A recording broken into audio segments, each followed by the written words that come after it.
Bonsoir Kaori, j'espère que tu vas bien. Nous sommes le mercredi 11 mars et nous sommes dans une période de crise. Pourquoi une période de crise? Parce que le coronavirus a commencé à s'étendre de plus en plus. Là, je t'ai envoyé des magazines. Bon, ça c'est le Financial Times. On voit quelques photos de en Italie, bon, le marché qui s'écroule. Hein, les restaurants qui sont vides. Mon oncle, le frère de mon père, vit à Rome. Oups.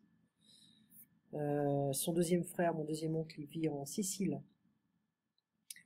Donc là, en ce moment, en Italie, c'est la merde, on peut le dire. Voilà.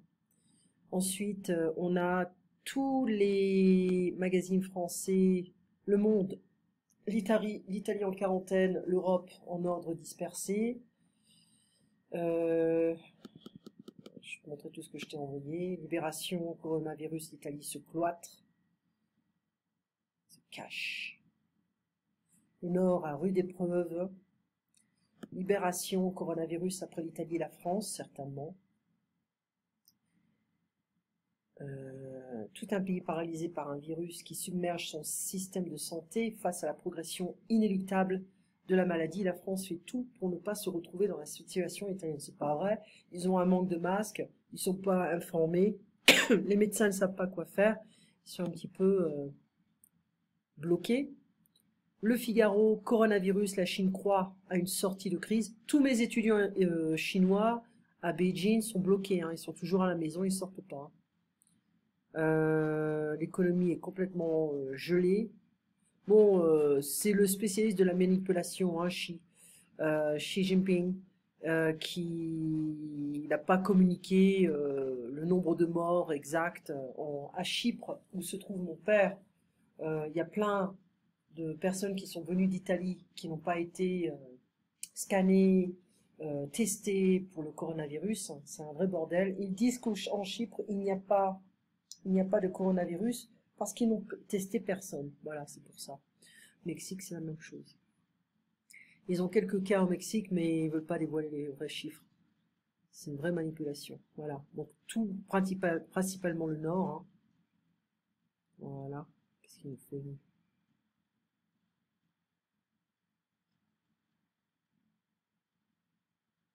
C'est pas marché, celle-là. Enfin bref, voilà le bordel. Ah ouais, on prend des photos pendant qu'il y a la crise du coronavirus. C'est bien ça, les Français.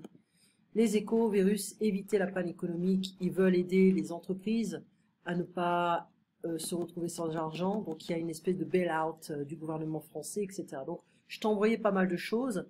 Maintenant revenons à la transcription. Ici, on a une petite photo d'une femme qui va maquiller une petite fille. Donc on voit, elle porte du maquillage. Elle est déguisée en clown. Elle est déguisée en clown. La petite fille se fait maquiller. Donc la femme maquille la petite fille. On voit un clown debout qui porte un sweater, un pull jaune, un pantalon de clown. Bon, cette femme, elle porte une espèce de foulard dans les cheveux. Un cache-nez, scarf. Un pull couleur, je sais pas moi, moutarde. On voit des ballons en forme d'animaux sur la table. Une table en bois. On voit une petite fille derrière, entourée de personnes. D'accord? Voilà. Donc, se déguiser en clown, se maquiller en clown, on peut dire ça aussi, et maquiller quelqu'un. D'accord? Se déguiser, se maquiller et maquiller quelqu'un. Ok? Donc ça, c'est important. Ensuite, que je revienne ici. Non, je ne reviens pas là. Ici, je reviens là. Voilà. J'ai une toux, je tousse, j'ai une toux sèche. Fais attention parce que les symptômes ne sont pas forcément la fièvre. Donc il y a beaucoup de gens qui sont sous l'impression que la grippe c'est comme le coronavirus. En fait non, c'est pas du tout la même chose. On ne peut pas forcément avoir les symptômes. Ils disent que on peut avoir, comment dire, au bout de 18 jours, 19 jours, en moyenne, on peut commencer à avoir des symptômes un peu plus intenses. Donc voilà. Donc les 2 dernières semaines, il faut étudier l'histoire des grippes dans le passé. Comment s'est déroulée la grippe, le swine flu, H1N1, H1N5. On a aussi la grippe espagnole, influenza, the Spanish flu, qui s'est déroulée en 1900, qui s'est déclarée en 1918 et qui s'est terminée en 1920, presque 2 ans. Alors, si le printemps arrive, l'été arrive, c'est bien, mais le problème c'est qu'est-ce qui peut se passer après? Est-ce que le virus peut revenir? C'est ce qui s'est passé avec la grippe espagnole. Le virus est revenu en hiver et a tué beaucoup plus de gens. Donc c'est une possibilité. Maquiller quelqu'un et se maquiller, on le fait soi-même. Se déguiser en clown, d'accord, en vampire, etc. Qu'est-ce que tu vois sur la photo? On voit une femme qui maquille une petite fille.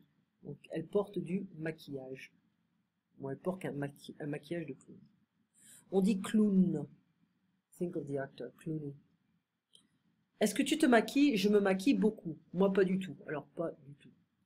Est-ce que tu aimes porter du maquillage pour Halloween? Bah oui, parce que c'est organisé par ton entreprise. D'accord. Bon, j'espère que tes entretiens... Je pense qu'il n'y aura pas d'entretien là. Hein. Là, à partir de lundi, ils vont fermer des écoles. Ils vont forcer certaines entreprises à... Enfin, il y a certaines entreprises qui forcent leurs employés à rester à la maison. À partir de lundi qui vient. Hein. Donc, ça sera peut-être ton cas aussi.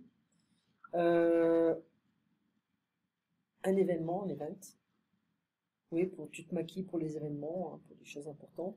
Comme je devais organiser un événement au bureau, tu devais organiser Halloween au bureau, je devais porter du maquillage, je devais me maquiller. Voilà. Moi, j'aime bien me maquiller uniquement pour Halloween. Alors là, c'est vraiment le seul moment. Voilà. Et ensuite, on voit un autre clown qui porte un pantalon large, des bretelles. Dans l'arrière-plan, on voit des ballons en forme, c'est séparé, hein, en et forme d'animaux. Une table en bois, et derrière la table, on voit une petite fille avec des gens autour d'elle. Voilà.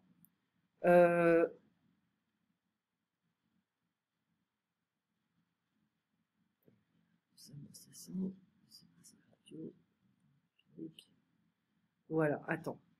Alors ça me paraît une bonne idée de choisir l'heure d'arrivée et de départ. Elle emmène ses enfants à l'école. C'est une excellente organisation, ça me paraît une bonne idée. Ça sera plus simple, moins stressant. Okay. Ça se passe à la radio. Alors ça, on a un audio. Okay. Laurence parle avec Eric. Les vacances plus longues pour les enfants, 3 semaines. Comment les parents vont organiser leurs nouvelles vacances de leurs enfants et si cette période plus longue les angoisse. Angoisse avec ENT. Je fais une petite erreur ici. Ensuite, il y avait un monsieur au salon de l'agriculture qui devait commencer le travail à 5 heures, nourrir les animaux, nettoyer les vaches, recevoir tout le public, toute la journée, des familles, des vieux, des jeunes, etc. Je suis déjà fatiguée avant de commencer. Je n'ai vraiment pas envie, I really don't feel like it, d'y aller, I really don't feel like going there. C'est nul, ça veut dire que c'est pas bien, c'est de mauvaise qualité, c'est un mauvais score, c'est nul. Voilà. Je vais me plaindre au directeur de la ferme, se plaindre, to complain. Et je ne veux pas travailler en continu pendant ces 3 jours. Voilà, alors ça c'était le DELF. On va réouvrir le DELF. Alors ça c'est la DELF, hein, le niveau B1. On se concentre sur, comment s'appelle, l'audio. Ça c'est la page 20. Identifier l'approbation, le refus, la plainte. Écoutez une fois l'extrait sonore, répondez aux questions. Quel est le thème de la discussion? Choisissez la bonne réponse. Écoutez encore une fois. Combien d'heures par jour Morgane travaille-t-elle? Que fait-elle le matin avant de travailler? Pour la pause de midi, le directeur propose d'arrêter 1 heure de travail, de rester dans les bureaux, d'aller au restaurant. Quelles expressions utilise Morgane pour donner son avis? Allez, on y va, c'est là, ça s'ouvre.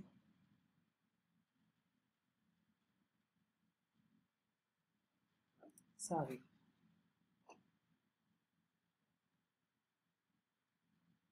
6. Comprendre un désaccord. Activité 15. Alors, que penses-tu, Morgane, de la nouvelle organisation du travail? Alors, le thème de la discussion, c'est l'organisation du travail, un nouvel emploi du temps, voilà, nouveaux horaires, etc. Est-ce qu'elle approuve la décision? Elle critique ou elle se plaint? Je pense qu'elle approuve, elle adore. Ça me paraît une bonne idée de pouvoir choisir l'heure d'arrivée au bureau et l'heure de départ. Bon, il faut faire les 8 heures par jour, mais c'est plus souple. Combien d'heures par jour Morgane travaille-t-elle? 8 heures par jour. Pour moi qui emmène mes enfants à l'école le matin, ce sera plus simple d'arriver après 9 heures. Voilà, que fait-elle le matin avant de travailler? Elle emmène ses enfants à l'école. Après, je pense que le directeur a raison de demander une vraie pause déjeuner d'1 heure à tout D'arrêter 1 heure le travail pour la pause déjeuner. Quelles expressions utilise Morgane pour donner son avis? Je pense que c'est une bonne idée. le monde. Ce sera moins stressant. Le soir, je pourrai travailler plus tard parce que le bureau est plus tranquille et après 17 heures, le téléphone ne sonne plus. Oui, c'est une excellente organisation pour moi. Voilà, c'est une excellente organisation. Je trouve que c'est une bonne idée, etc. Ça, il faut faire attention. Avec ce genre de questions, il faut vraiment faire attention de bien écouter la première fois, de peaufiner, perfectionner la deuxième écoute. Ensuite, activité 16. Encore une fois, il faut regarder les questions. Où se passe la situation? Qui parle avec qui? Quel est le thème de discussion entre Laurence et Eric? Laurence pose 2 questions sur le thème, lesquelles? Eric a un problème avec son restaurant, ses enfants, avec ses grands-parents. Pendant l'interview, Eric est en colère, méfiant, suspicious, triste. D'après Eric, un groupe de personnes est oublié, lequel justifiait la réponse. Allez, c'est parti. Je crois que c'est là.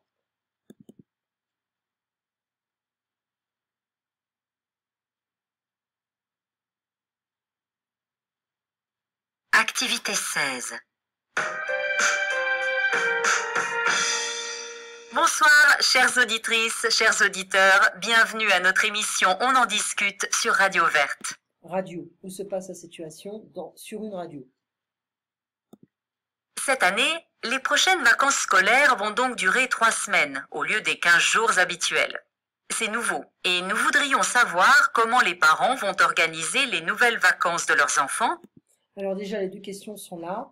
Comment les parents vont organiser les vacances de leurs enfants? Et si cette période de pause plus longue les angoisse? Et si ça angoisse les parents? Voilà les 2 questions. Donc ça se passe sur la radio. Qui parle avec qui? Bon, ça c'est Laurence. Et elle va parler avec Eric. Le thème de discussion entre Laurence et Eric, l'organisation des vacances plus longues. Hein. Ensuite, on va écouter Eric. Nous avons déjà un auditeur en ligne. Allô? Comment vous appelez-vous et d'où êtes-vous? Bonsoir, merci Laurence de prendre mon appel. Je m'appelle Eric et je viens de Toulouse. Alors moi, je trouve que cette durée de vacances pose un vrai problème. Je travaille dans un restaurant et je ne suis pas d'accord avec cette nouvelle mesure. Qu'est-ce que je vais faire avec mes 2 enfants? 3 semaines à ne rien faire à la maison ou les passer chez les grands-parents? Non. Le problème, c'est pas avec les enfants ou les grands-parents. Le problème, c'est avec son travail. Donc on pourrait dire avec son restaurant. C'est inacceptable de... Puis il est en colère. D'accord? D'après Eric, un groupe de personnes est oublié. Il faudra faire attention là. proposer ça si vite. On n'a pas eu le temps de se préparer et de préparer toute la famille. C'est une honte d'oublier que les parents travaillent. C'est une honte d'oublier que les parents travaillent. Un groupe de personnes est oublié, les parents. C'est vrai que c'est embêtant ça. Changer le nombre de semaines de vacances, c'est pas facile quand on travaille. Hein, qu'est-ce qu'on fait? On fait appel à une babysitter, on perd du temps, on perd de l'argent. C'est pas toujours facile quand on est sur un budget limité. Il faut faire attention aux dépenses. D'accord? Allez, activité 17. Voilà. Activité 17. Tu sais ce qu'on m'a demandé?